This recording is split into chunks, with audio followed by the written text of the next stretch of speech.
Pour revenir sur les signifiants maîtres, etc., il est arrivé à la fin, toujours cette idée on débarrasse le père hein, de l'équation. Pauvre père. Il a dit finalement, mais il y a autre chose qui fait finalement fonction signifiant maître, qui fait fonction de tiers, de séparateur, et comme une fonction paternelle, un nom du père, c'est le langage. Il dit parce que le langage, quand l'enfant il apprend à parler, d'abord il appelait ça la langue. C'est-à-dire que c'est ma, c'est pour ça que c'est plutôt maman qui répond, et s'il fait pas, c'est plutôt papa.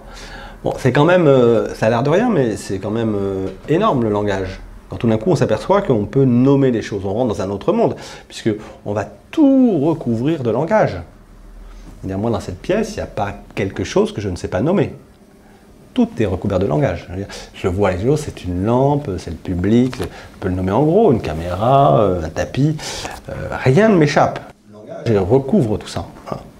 Et donc, on peut dire par exemple que le langage, c'est rentré, j'allais dire dans l'humanité, je ne vais pas aller jusque-là, mais dans l'être parlant, on sort de l'animalité, l'animal qui n'a pas de langage articulé, pour rentrer dans notre chose d'être parlant, dans notre humanité parlante. Alors ce langage, évidemment, il a quelque chose d'extraordinaire, c'est que là, la langue, pas, ma, etc. Puis au moment, il dit non, il faut dire maman, papa, et puis il faut mettre un sujet, un verbe, quoi. Il a des lois. Et donc le premier marqueur de la loi, puisque le père était quand même celui qui portait la loi, mais Lacan dit non, c'est le langage, le premier qui porte la loi. Le langage porte sa loi. Et non seulement il porte sa loi, mais en plus, il porte le sens.